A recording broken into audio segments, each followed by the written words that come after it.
सुनने वालों को अस्सलाम वालेकुम।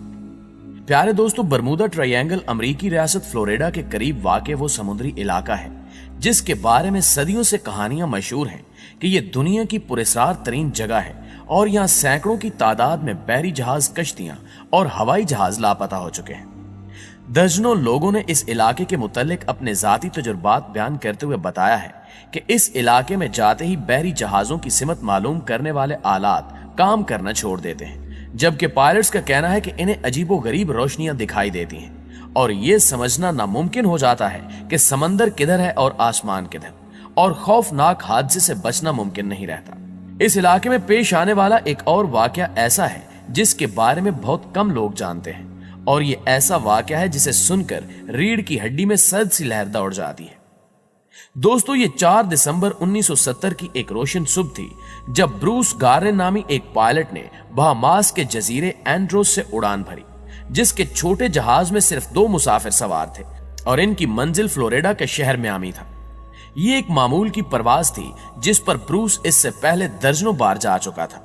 लेकिन इस बार जब त्यारा 1000 फुट की बुलंदी पर पहुंचा तो त्यारे के सामने एक छोटा सा स्याह बादल आ गया जो देखते ही देखते अपना हुज्जम बढ़ाने लगा।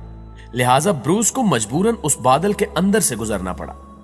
आगे जाकर जब त्यारा 11500 फुट की बुलंदी पर पहुंचा तो पायलट के सामने एक और पुरस्कार स्याह बादल आ गया, जिसे देखकर ब्रूस काफी खौफजदा हो गया। लेकिन ये बादल पिछले बादल से भी बहुत बड़ा था और त्यारे को इसके अंदर से गुजारने के अलावा कोई और रास्ता नहीं था। लिहाजा ब्रूस ने त्यारे को बादल के अंदर दाखिल कर दिया, लेकिन इस बादल के अंदर स्याह घुप अंधेरा था, मगर यह तूफानी बादल नहीं था। इसलिए थोड़ी देर बाद अचानक बादल के अंदर से सफेद रोशनी के झमाके से होने लगे और पायलट ने पहले ही लम्हे जान लिया कि रोशनी आसमानी बिजली नहीं थी बल्कि कुछ और थी। इस बादल के अंदर त्यारे का सफर निस्फ घंटा जारी रहा, लेकिन फिर अचानक ब्रूस को महसूस हुआ कि यह वही बादल था जो 1000 फुट की बुलंदी पर इससे टकराया था, और यह एहसास होते ही उसके रोंगटे खड़े हो गए। ये बादल अब एक सुरंग की सी शक्ल इख्तियार कर चुका था और यूं लगता था कि अब यह कभी खत्म नहीं होगा। मगर अचानक पायलट को सामने रोशनी की हल्की सी किरण दिखाई दी, जिसका मतलब था कि बादल की सुरंग खत्म हो रही है। लिहाजा पायलट के जिस्म में नई जान दौड़ गई। लेकिन जैसे जैसे रोशनी करीब आने लगी तो अचानक त्यारे के आलात एक के बाद एक खराबी का सिग्नल देने लगे, यहां तक कि जहाज के तमाम इंडिकेटर्स जलने बुझने लगे और कुछ देर बाद पायलट त्यारे पर से अपना कंट्रोल खो बैठा। लेकिन हैरान कुन तौर पर तब भी त्यारा उड़ता रहा, और जब इस वाक़े के बाद ब्रूस से सारी सूरत-ए-हाल पूछी गई तो ब्रूस का कहना था कि उस वक्त ऐसा लग रहा था जैसे त्यारे को कोई और कुव्वत चला रही हो या आसमान में कोई करंट हो जिसके बायस त्यारा खुद ब खुद उड़ रहा हो। लेकिन कुछ ही देर बाद मेरा त्यारा बिल आखिर बादल की सुरंग से निकल आया और इसके साथ ही त्यारे के आलात ऐसे काम करने लगे जैसे इनमें कोई खराबी हुई नहीं थी। बादल से निकलने के बाद भी त्यारा कुछ मिनट मजीद गहरी सफेद धुंध में सफर करता रहा, और इस दौरान मैंने ग्राउंड कंट्रोल से राब्ता किया और कहा कि वो इसे इसकी मौजूदा लोकेशन बता दी। तो ग्राउंड कंट्रोल की जानिब से जवाब मिला कि त्यारा रेडार पर दिखाई नहीं दे रहा, जिससे मैं मजीद परेशान हो गया। फिर अचानक गहरी धुंध खत्म हो गई और ब्रूस ने देखा कि वो ऐन मियामी यानी अपनी मंजिल के ऊपर था। यहां एक और हैरानकुन बात यह थी कि यह फासला 217 मील था जिसे 1 घंटे 15 मिनट में तय किया जाना था, लेकिन त्यारे को अपना सफर शुरू किए सिर्फ 47 मिनट ही गुजरे थे और त्यारा बाहिफाजत मियामी एयरपोर्ट पर लैंड कर गया। और लैंड करते ही ब्रूस ने त्यारे का फ्यूल चेक किया तो वो इतना खर्च नहीं हुआ था जितना तयशुदा फासले के मुताबिक इसे खर्च होना चाहिए था। ब्रूस ने सफर से मुतालिक तमाम दस्तयाब मालूमात चेक की तो उस पर इंकिशाफ हुआ कि इसका त्यारा सफर के निस्फ वक्त में अपनी मंजिल पर पहुंचा। लिहाजा उसने फौरी तौर पर एविएशन माहिरीन से राब्ता किया और इन्हें खुद पर गुजरने वाली सूरत हाल बताई, लेकिन कोई भी इसका तसल्ली बख्श जवाब न दे सका। बिलाखिर ब्रूस ने खुद ही इस बारे में मालूमात जमा की और इनसे एक नतीजा निकाला कि वो उस वक्त बरमूडा ट्रायंगल के बिल्कुल ऊपर था और बादल के अंदर रोशनी के सफेद झमाके दरअसल इलेक्ट्रिक फोग थी, जबकि कुछ अफराद ने एक मुमकिना ख्याल ये भी पेश किया कि ब्रूस डार्क एनर्जी की वजह से वक्त के जल्दी तय करने में कामयाब हुआ और ये वही तवानाई है जिसकी वजह से हमारी कायनात फैलती है। ये तवानाई ब्लैक होल की तरह वक्त और मकाम में खलल पैदा कर सकती है और इसी की वजह से बादल की एक सुरंग पैदा हुई और ब्रूस इत्तेफाक से उस सुरंग में जा निकला और खुशकिस्मती से जिंदा सलामत निकलने में कामयाब रहा। नाज़रीन ग्रामी, कुछ माहिरीन के मुताबिक इस नोयत के बादल उस इलाके में आम है और अक्सर पायलट्स को इनका सामना करना पड़ता है। ताहम इसकी वजाहत कोई नहीं दे सका कि ब्रूस ने अपना सफर निस्फ कैसे पार कर लिया। लिहाजा ब्रूस ग्रेनन की यह फ्लाइट आज भी एक राज है जो कि हल तलब है।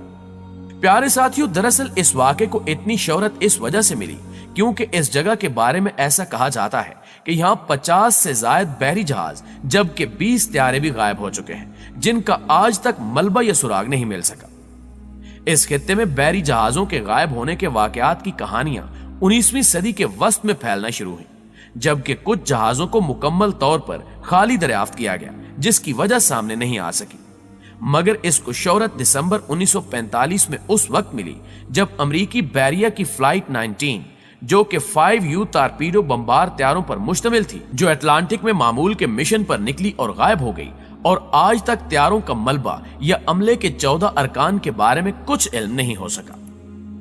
लोगों के तजस्सुस में मजीद इजाफा उस वक्त हुआ जब यह रिपोर्ट सामने आई कि इस फ्लाइट मिशन को ढूंढने वाले त्यारों में से एक त्यारा भी गायब हो गया है। दिलचस्प बात यह है कि अमेरिका बैरिया का USS साइक्लोप भी इस खित्ते में 1918 में गुम हो गया था जिसका सुराग नहीं मिला, मगर उस वक्त लोगों ने ज्यादा तवज्जो नहीं दी थी। हालांकि इसके साथ 300 अफराद भी गायब हो गए थे। साइंसदानों ने बरमूदा ट्रायंगल के बारे में तोहमात को खत्म करने की मुतअद्दिद कोशिशें की और बहरी और फिजाई जहाजों के गायब होने पर मुख्तलिफ ख्यालात पेश किए।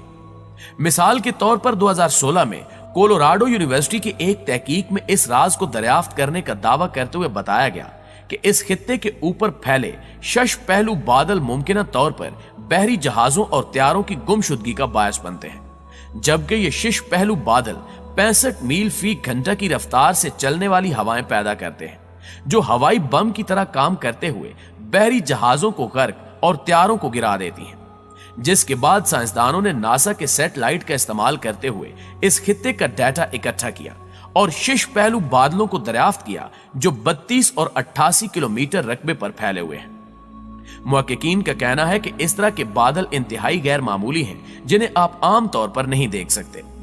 इन्होंने मजीद बताया कि इस तरह के बादल समंदर के ऊपर हवाई बमों की तरह काम करते हैं जो हवा के धमाके करते हैं और नीचे आकर समंदर से टकराकर ऐसी लहरें पैदा करते हैं जो कि बहुत ज्यादा बुलंद होती हैं। उसी साल नॉर्वे की आर्टिक यूनिवर्सिटी ने यह ख्याल पेश किया था कि समुद्री तह में मौजूद मीथेन या कुदरती गैस की मौजूदगी इस मुहिम्मे के पीछे हो सकती है, क्योंकि इस गैस का अचानक इखराज जहाजों के लिए खतरनाक साबित हो सकता है और इसी के बायस ही त्यारे और जहाज गायब हो जाते हैं, क्योंकि यह गैस हवा में दाखिल होकर तूफानी कैफियत पैदा कर सकती है जिससे त्यारे गिर जाते हैं। दूसरी जानिब 2017 में ऑस्ट्रेलिया से ताल्लुक रखने वाले साइंसदान कार्ल क्रूजन लेंस्की ने यह दावा किया था कि इस समंदरी खित्ते में मुतअद्दिद बहरी जहाजों और त्यारों के बगैर किसी सुराग के गायब होने के पीछे खलाई मखलूक या अटलांटिस के गुमशुदा शहर के फायर क्लस्टर्स का हाथ नहीं, क्योंकि इतनी बड़ी तादाद में गुमशुदगियां मावराई नहीं बल्कि खराब मौसम का नतीजा हो सकती हैं। और अगर औसत एतबार से देखा जाए तो दुनिया में हर जगह इस तरह बहरी और हवाई जहाज इतनी तादाद में ही गायब होते हैं। मगर दोस्तों, ये भी हकीकत है कि किसी भी तहकीक में अब तक इस सवाल का जवाब सामने नहीं आ सका कि अगर बादल या लहर जहाजों और त्यारों की तबाही का बायस बनते हैं तो इनका मलबा कहां जाता है, क्योंकि एक गैर मुसद्दका रिपोर्ट के मुताबिक हर साल इस खित्ते में औसतन 4 त्यारे और 20 बहरी जहाज गुम हो जाते हैं जिनका मलबा कभी नहीं मिलता। जी तो प्यारे साथियों, ये थी हमारी आज की वीडियो और आप दोस्तों की राय इस हवाले से क्या कहती है कमेंट करके हमारे साथ शेयर जरूर कीजिएगा। इंशाल्लाह आपसे मुलाकात होती है अगली वीडियो में। तब तक अपना और अपने प्यारों का ढेर सारा ख्याल रखिएगा। अल्लाह निगहबान।